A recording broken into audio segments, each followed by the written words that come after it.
demais estar aqui mais uma vez na conferência, podendo compartilhar aquilo que Deus tem feito. E eu falo que conferência é esse sentimento de ceia de Natal, assim, que a família vem de longe, todo mundo senta, se cumprimenta, se abraça, e é a coisa mais linda do mundo, né? E é isso, bora lá, nós vamos dar continuidade. Nós estamos falando sobre unidade, e nós estamos falando sobre Paulo, Filipenses. Então desde já quero pedir aí que você possa abrir sua Bíblia, em Filipenses no capítulo 1, Filipenses capítulo 1, nós vamos conversar a respeito da perícope, do trecho do versículo 12 até o versículo 19.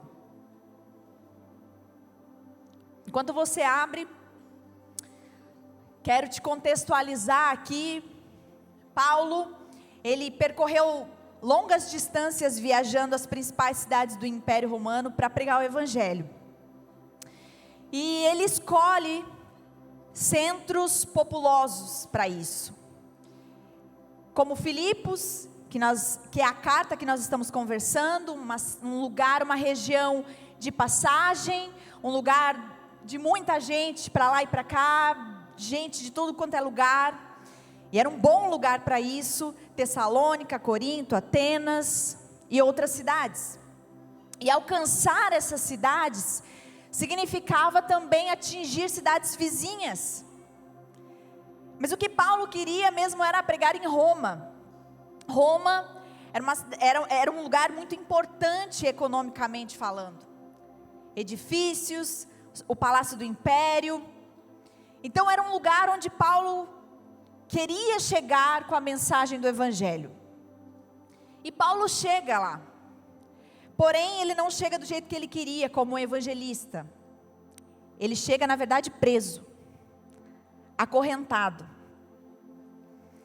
E Paulo escreve aos filipenses, manda essa carta a eles, como resposta, possivelmente, às perguntas que eles estavam se fazendo. Puxa, será que Paulo está bem? Será que ele está vivo? Será que ele já foi julgado? Como é que ele está? E Paulo responde dizendo: sim, é verdade o que vocês ouviram sobre mim, estou preso. Eu não sei como vai ser o meu futuro, se aqui minha vida vai ser tirada ou não.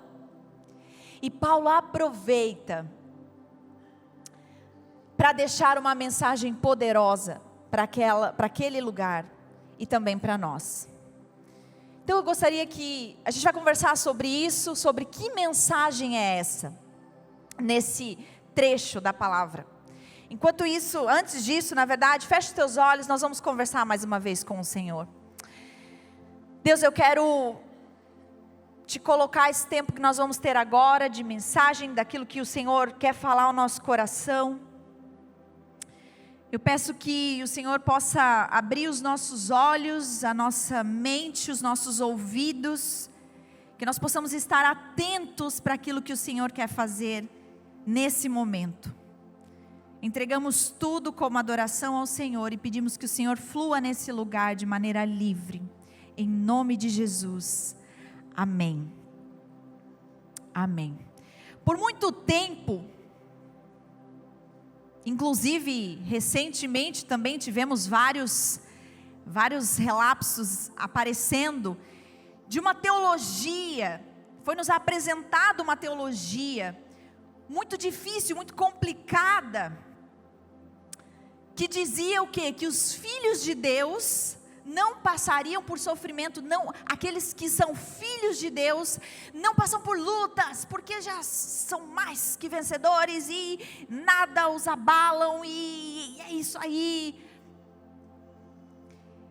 E sabe, existe uma promessa na palavra de Deus, que é de fato que nós passaríamos por aflições, mas que a gente podia ficar tranquilo, porque os nossos olhos estão fixados na eternidade. Ele já venceu o mundo. Porém, as aflições, as dores, as lutas, elas fazem parte, sim, dessa vida aqui que a gente está. E o problema de muitas vezes nós caímos nessa cilada de acreditar nisso, de pensar que o sofrimento é algo que não deveria estar acontecendo, ou que não faz parte daqueles que amam a Jesus, é que os sofrimentos vêm da mesma forma. E o problema disso é que, por não entendermos de fato os pensamentos de Deus sobre a vida aqui, quando os sofrimentos chegam, as perseguições, as lutas, nós não sabemos lidar e nos desesperamos. Não é verdade? O objetivo da carta aqui, que Paulo envia a eles, olhando para o sofrimento, não era causar pena neles, ou queixas, ou sou um mártir aqui, olhem para mim, pobre coitado. Mas sim, o que Paulo queria aqui, e o que nós nesse momento precisamos sair daqui, é encorajados a se tornar ainda mais confiantes no testemunho que Deus tem feito na sua história. Era isso que Paulo queria com essa carta. Olha, sim, estou sofrendo, estou passando por dificuldades, lutas, não gostaria de estar aqui, mas eu entendo que aqui é um ótimo lugar para estar, porque Deus não perdeu o controle. Ele queria deixar eles a par de tudo. Afinal, quando eles forem acometidos por sofrimentos, que eles também testemunhassem do Senhor.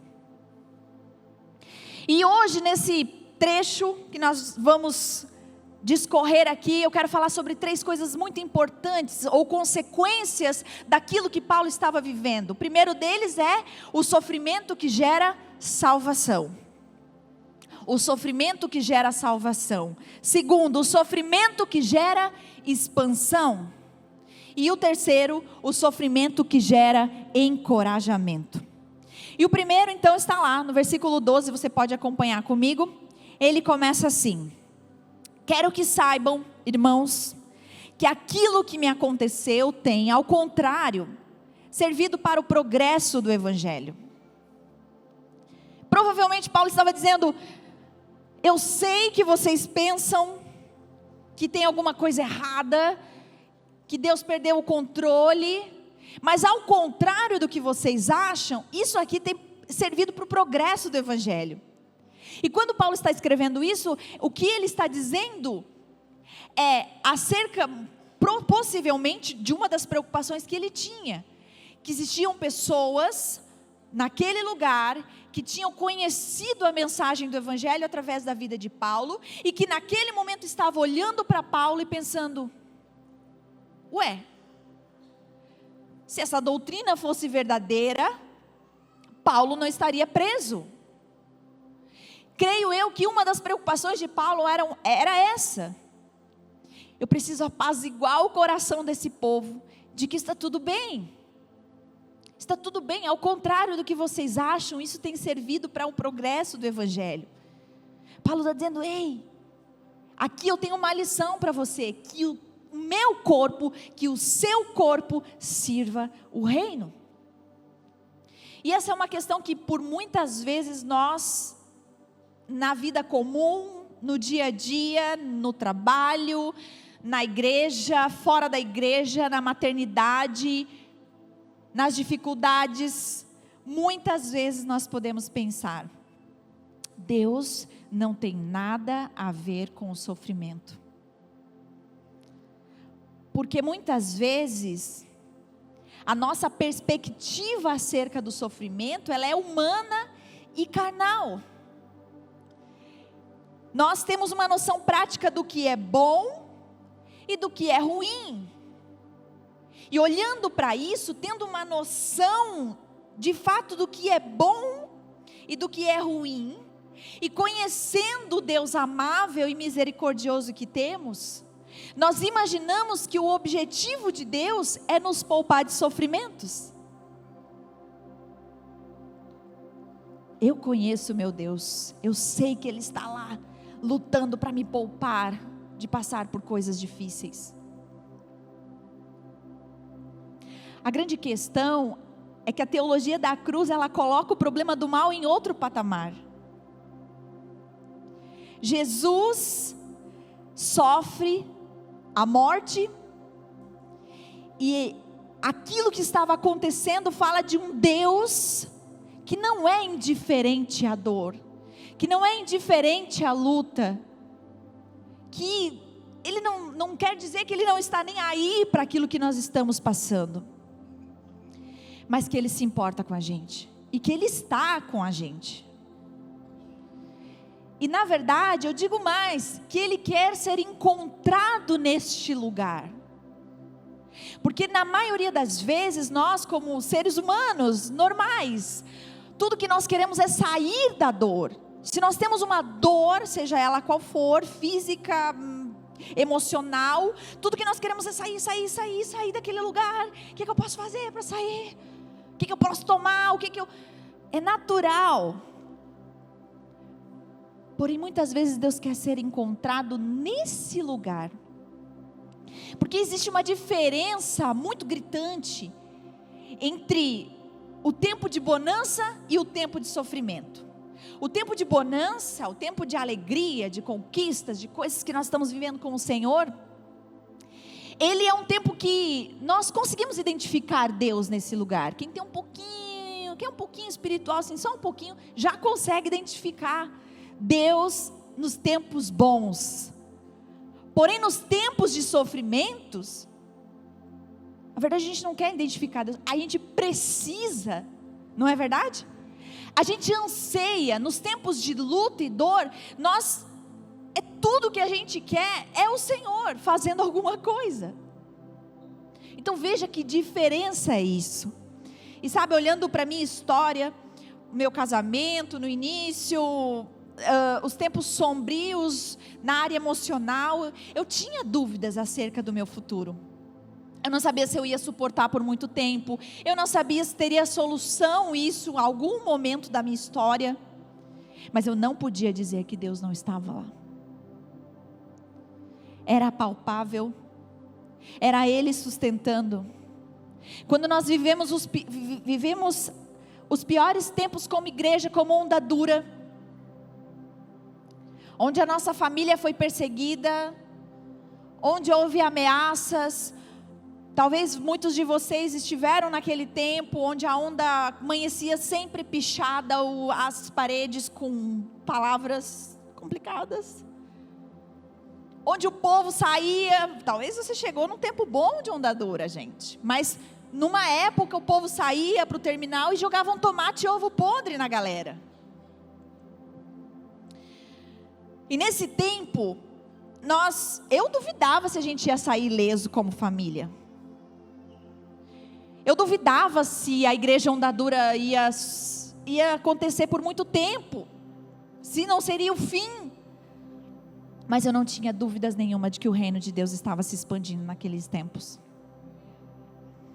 Foi o tempo de maior crescimento nosso. Jesus estava lá. Porque o sofrimento terreno não é a nossa resposta final. Existe um teólogo do século XIX, Warfield, que ele diz o seguinte: na infinita sabedoria do Senhor de toda a terra, cada acontecimento se encaixa com absoluto e preciso lugar apropriado, no desenrolar do seu plano eterno. Precisamos estar convictos de que Deus pode usar todas as situações de oposição para fazer avançar a causa de seu reino na proclamação do Evangelho de Jesus Cristo. Paulo estava preso. Para ele só tinha duas possibilidades: liberdade e evangelização, ou morte. E então ele continua a carta no versículo 13 dizendo, acompanha comigo: como resultado, tornou-se evidente a toda a guarda do palácio e a todos os demais que estou na prisão por causa de Cristo. A palavra traduzida aqui por prisão vem da raiz grega desmon, que significa grilhões feitos de correntes. Paulo esteve preso por 2 anos, acorrentado pelos pulsos, possivelmente com algemas estendidas de 45 centímetros a um outro soldado. E que esses soldados se revezavam todos os dias, amarrado a Paulo, para que ele não fugisse. Paulo não podia fugir deles, mas eles também não podiam fugir do testemunho de Cristo. A congregação de Paulo se renovava a cada troca de soldados. Paulo chama: eu sou prisioneiro do Senhor. Eu não sou prisioneiro de Roma, eu sou prisioneiro do Senhor, crendo que esta era uma determinação divina, que Deus de fato não perdeu o controle da sua vida. Sabe, nós temos oportunidades na nossa história, na nossa vida, talvez acorrentados a 45 centímetros, seja lá do que for. Como nós enxergamos as casualidades, os tempos de sofrimento? Como você enxerga isso? Ele foi açoitado, preso, humilhado, mas os olhos dele continuavam na soberania de Deus, porque quem comandava a agenda não eram inimigos, era o próprio Deus. Você crê nisso? Você olha para a sua história e você consegue perceber exatamente isso, que quem controla a agenda eterna não são as adversidades, não são pessoas, não é o teu trabalho, mas o próprio Deus. E então Paulo muda de assunto. Versículo 14, Paulo fala sobre a consequência do seu sofrimento, que gera expansão. Versículo 14 diz: e os irmãos, em sua maioria motivados no Senhor pela minha prisão, estão anunciando a palavra com maior determinação e destemor. Paulo estava falando abertamente sobre o Evangelho. Paulo não tinha mais medo sobre o que ele iria falar, não tinha mais dedos para falar. Ele falava abertamente sobre o que Cristo fez, sobre o Evangelho, sobre a mensagem salvadora. Paulo já tinha perdido tudo: sua reputação, sua honra, sua liberdade. E vocês conseguem imaginar que naquele tempo o testemunho de Paulo estava rodando a cidade. Eu imagino que existia muitas pessoas comentando acerca disso. A fofoca já tinha rolado. Quando Jesus quer espalhar bem o que ele fez, ele diz: vá e não fale para ninguém.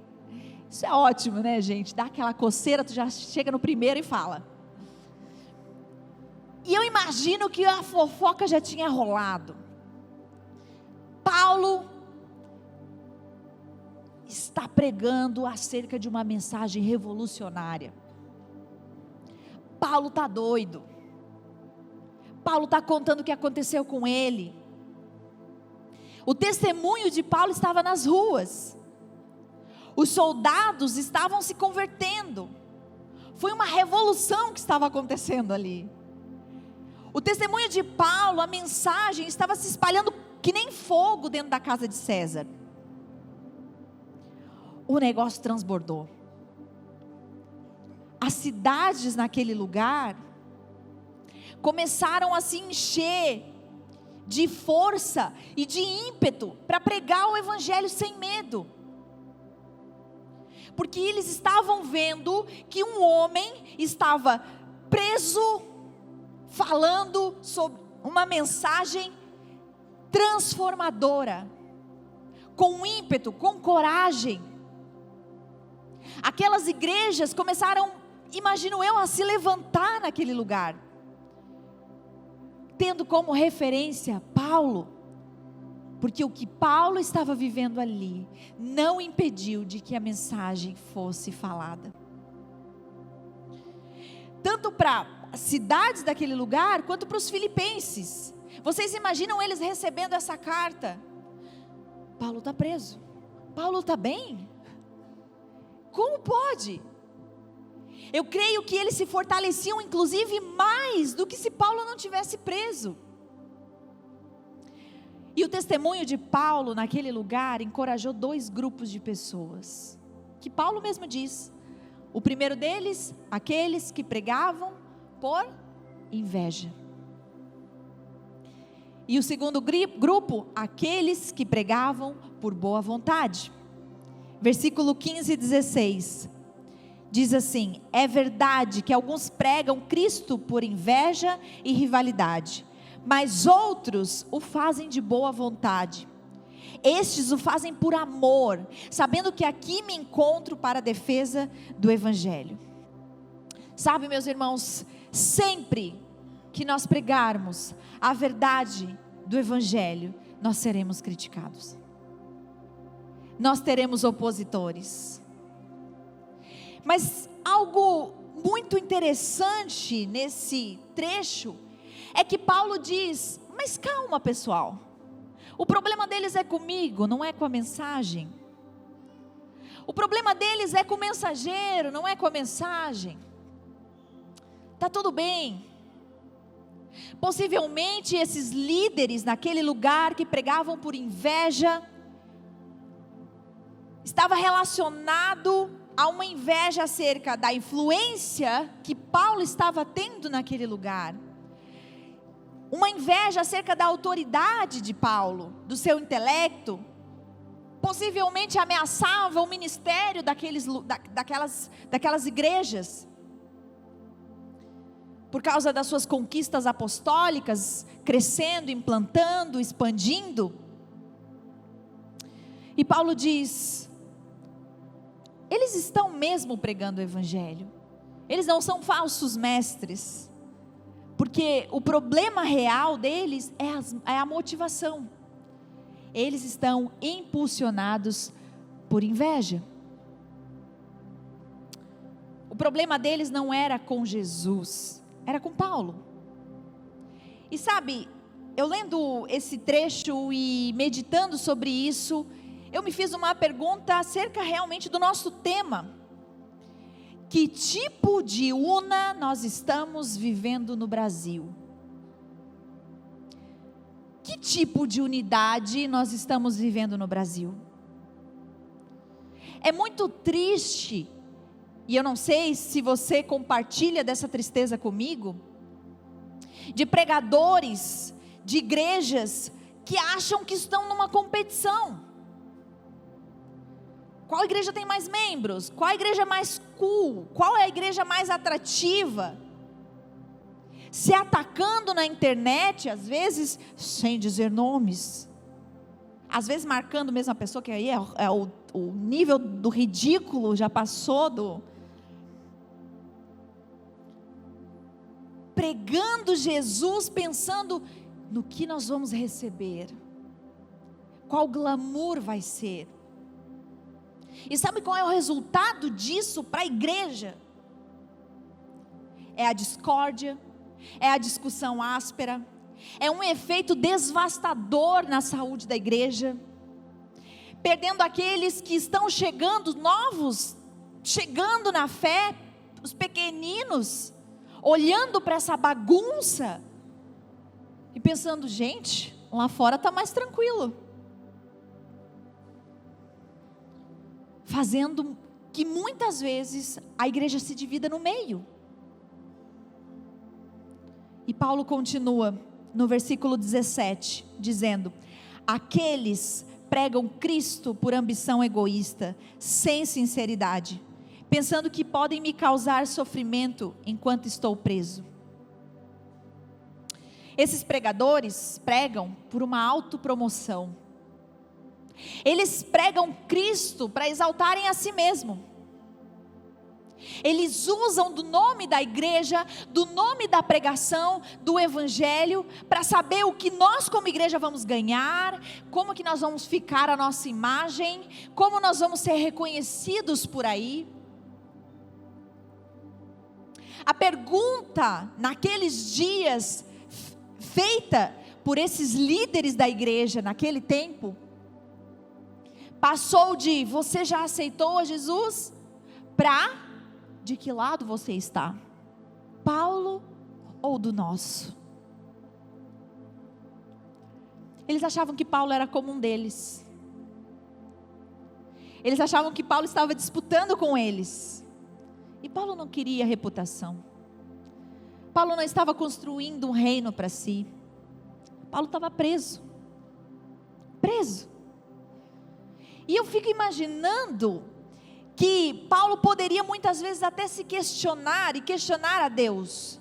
Deus, tu está perdendo a batalha? Tu está notando? Eu fico imaginando que, porque se fosse eu, pecadora, ia olhar para isso e ia falar, peraí, isso aqui está injusto. Isso é injusto, porque eu estou aqui pregando a palavra, eu estou servindo as pessoas, eu abri mão da minha própria vida, eu fiz tudo que tinha que fazer, eu obedeço ao Senhor, eu busco santidade, e o Senhor me botou preso, e o Senhor permitiu isso aí, o Senhor não vai fazer nada, vou ficar aqui enviando carta. A gente olha para Paulo e esquece que ele era humano, como nós, eu, você, pecador. Você não se questionaria? Paulo foi açoitado, apedrejado, humilhado, acorrentado por um monte de soldados, como se fosse um criminoso, naufragou, e ele termina a vida preso? Talvez você se pergunte, que evangelho é esse? E talvez você olhe para a sua vida e diga, não pode ser, tem alguma coisa errada? Afinal, que evangelho é esse? A perspectiva humana era um evangelista enjaulado como um animal. A perspectiva divina é o sofrimento que resultou na expansão do evangelho. A igreja, ela cresce muito mais em tempos de perseguição. Vocês já repararam? Nos tempos mais sombrios da igreja, é os tempos onde ela mais cresce. A igreja primitiva, ela cresceu muito mais nos tempos de mártires do que nos tempos de riquezas. Os maiores avivamentos aconteceram em tempos de dores e perseguições.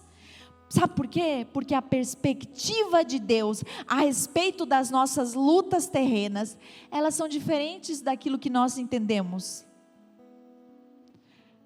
O Senhor pensa diferente acerca disso.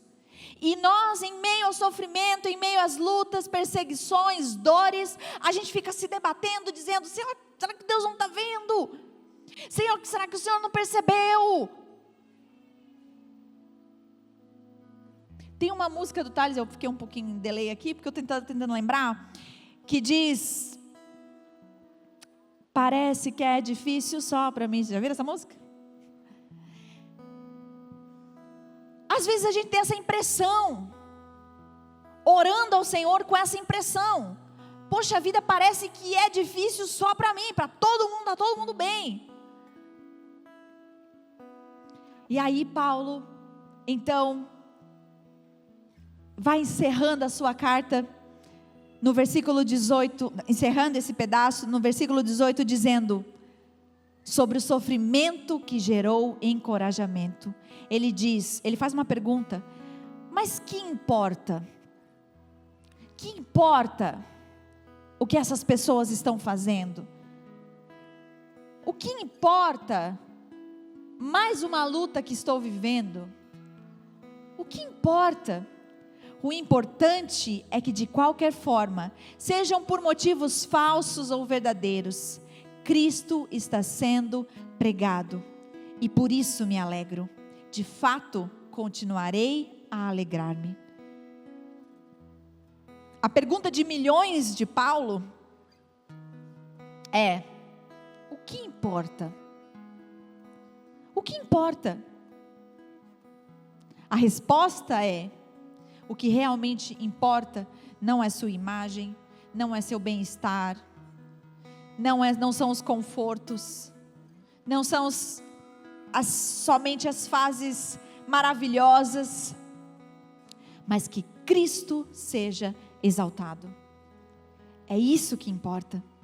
Mesmo quando sua reputação está em decadência, mesmo quando preso, mesmo quando humilhado, por causa de Jesus. Importava apenas que Cristo estivesse sendo conhecido. Sabe, ainda nós não somos presos por pregar. Glória a Deus por isso, não é? E a gente já vê crente deixando serviço, de servir a Jesus, quando as coisas apertam. A gente já começa a perceber que talvez é o meu momento, talvez essa é uma fase da minha vida que eu preciso deixar de servir ao Senhor, porque agora eu vou cuidar de mim. Nós já ouvimos muito isso. Mas sabe, a pergunta que eu me faço, e enquanto eu estava meditando sobre esse trecho é: o que aconteceu com os mensageiros? O que aconteceu com os mensageiros? Tem uma música da Nívia, muito conhecida, não sei se vocês conhecem, que ela diz assim: confiando em nosso Deus e em seu eterno amor, não seremos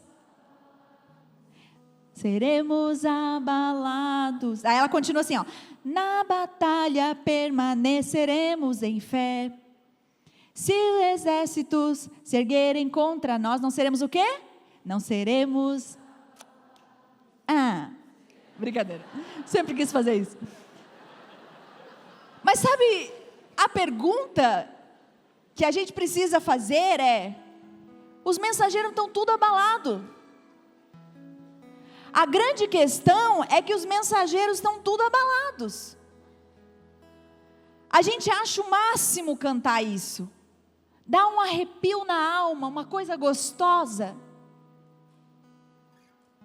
Mas é qualquer vento nós somos abalados. É qualquer luta nós deixamos a igreja. É qualquer coisa nós nos divorciamos do Senhor.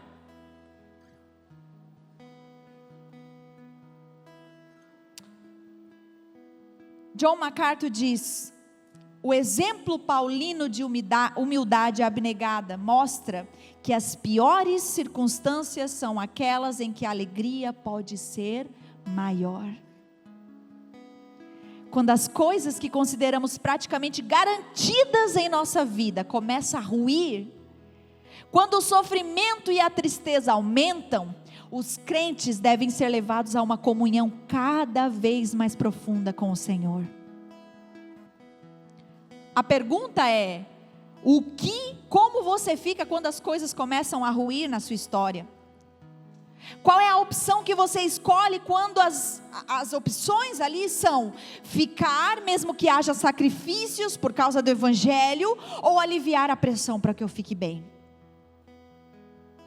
Você se alegra em meio ao sofrimento quando percebe que, por causa disso, o nome do Senhor está sendo exaltado? Esse realmente é um desafio para todos nós. Não é fácil, não é simples, não é de um dia para o outro. Porque ele depende de uma confiança na eternidade e não nas coisas daqui. Depende de você amar mais ao Senhor do que a sua própria vida. E o último versículo, o finalzinho do que Paulo estava falando, ele diz: pois sei que o que me aconteceu resultará em minha libertação, graças às orações de vocês e ao auxílio do Espírito de Jesus Cristo. Paulo não gostaria de estar ali naquele lugar. Paulo, ele não tem prazer no próprio sofrimento, como se isso o fizesse herói. Isso significava, o que ele está dizendo, que a libertação significava muito mais do que sair da cadeia. Estava ligado ao grande propósito da sua vida, de finalizar com honra aquilo que Deus lhe pediu. Como Paulo conseguia ser tão resiliente? Como é que Paulo conseguia colocar Deus em suas prioridades, em detrimento das dele? Como? Você não se pergunta isso? Como? Gente, como? A resposta é porque ele tinha uma confiança inabalável nos propósitos de Deus para a sua vida. Resultará em libertação para mim. Ele tinha certeza que Deus faria alguma coisa, seja morto ou seja absolvido. A liberdade não estava condicionada ao lugar que ele estava preso. A alegria dele estava firmada nas convicções que ele tinha acerca de Deus, sobre a pessoa de Deus. É a certeza da suprema autoridade de Deus que mantinha Paulo tranquilo. Paulo conhecia Deus. Paulo conhecia Deus. E nós, muitas vezes, quando passamos por provas, tudo que nós fazemos é murmurar, é sair da igreja, é deixar o serviço ao Senhor, é deixar um climão dentro de casa. Que evangelho você tem pregado com a sua própria vida? Que evangelho você tem pregado? Paulo tinha como meta glorificar a Deus com o seu próprio corpo. Porque não basta viver bem, é preciso morrer bem. Não morre bem quem não vive para glorificar a Cristo. E não pode ter a morte de um justo quem viveu como um ímpio. Não pode glorificar a Cristo na morte quem não glorificou Cristo na vida.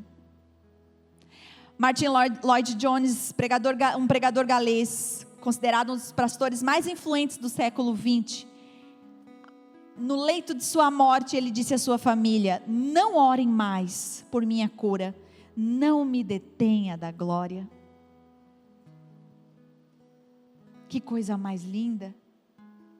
Sabe, nós vivemos na perspectiva de Deus, quando nós sabemos que o Evangelho é o maior presente de Deus para a humanidade. Eu vou repetir isso, nós vivemos na perspectiva de Deus, quando nós sabemos que o Evangelho é o maior presente de Deus para a humanidade. Você crê nisso? Você crê no Evangelho? Eu creio no Evangelho. Você sabe o que é o Evangelho? O Evangelho é a boa nova para a humanidade. Nesse mundo de corrupção, violência, desespero, dor, essa é a boa nova. Jesus é a boa nova, não é um novo governo, não é uma nova ideia, não é um novo líder, é o próprio Jesus. O Evangelho é a proclamação da palavra de Deus. A palavra de Deus é inspirada, inerrante, infalível e suficiente. Nós não precisamos acrescentar mais nada. Você não precisa ser eloquente nas suas palavras. Você precisa ter intimidade com a Bíblia.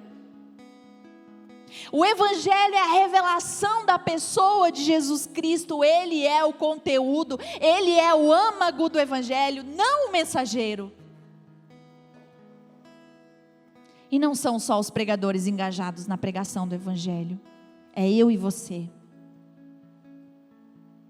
Para os filhos de Deus, os sofrimentos, as provações individuais que passamos, ele trata do coletivo.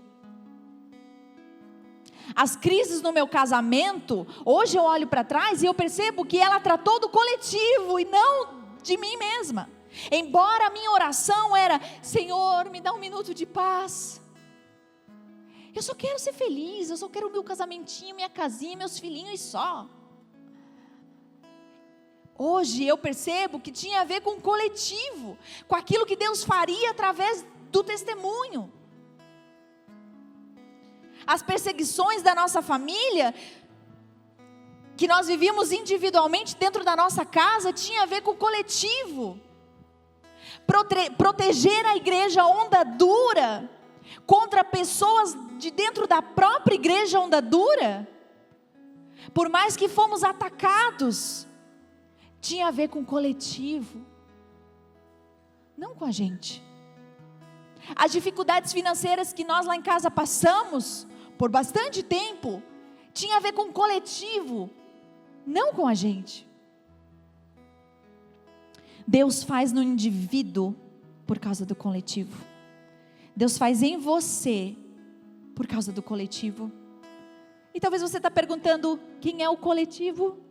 Olha para a pessoa do lado. Ela é o coletivo. Olha para trás, olha para frente. Eles são o coletivo. A família de Cristo. Paulo estava preso por causa do coletivo, por causa da igreja.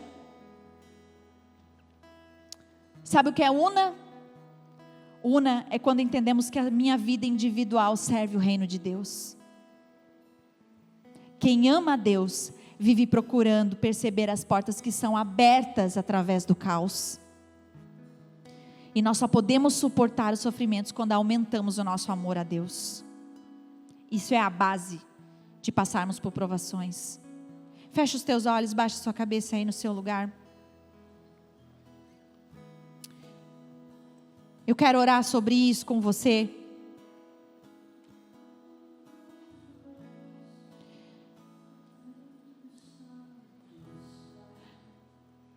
Começa a falar para o Senhor com as suas palavras sobre os sofrimentos que você tem vivido, sobre as coisas que você tem passado, enfrentado como família. Talvez você está com a sua família aí, talvez você está com seu marido aí. Começa a dizer com as suas palavras ao Senhor, dizendo a Ele o tamanho do seu sofrimento, o tamanho das suas dúvidas, o tamanho, a coisa gigante que isso se tornou, aquilo que extravasou o seu controle. O Senhor está aqui nesse lugar e onde Ele está, Ele pode fazer milagres, Ele pode libertar, ou Ele pode mesmo preso, fazer com que o reino dEle se expanda através da sua vida. Então nesse momento começa a dizer ao Senhor, a entregar tudo aquilo que você tem vivido. Começa a entregar nas mãos dEle como adoração. Senhor, eu te entrego o que eu estou vivendo nas tuas mãos. Eu desisto de lutar contra isso. Eu abro mão das minhas convicções. Eu abro mão do meu controle. Eu abro mão do que eu acho que é bom para mim. Está nas suas mãos. Um dia eu orei isso. Ao final do terremoto eu disse ao Senhor, Senhor, eu acho que eu devia ter feito essa oração antes, mas já que eu não fiz, eu não posso fazer mais nada, agora é com o Senhor. Se você está passando por alguma coisa, nós queremos orar com você como igreja. Coloque-se de pé no seu lugar.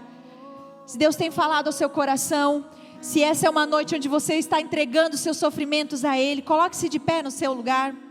Nós vamos estar orando como igreja. Nós vamos estar orando como igreja. O Senhor está aqui nesse lugar e nós vamos orar uns pelos outros. Coloque-se de pé no seu lugar, você que está passando por tempos de lutas e dificuldades.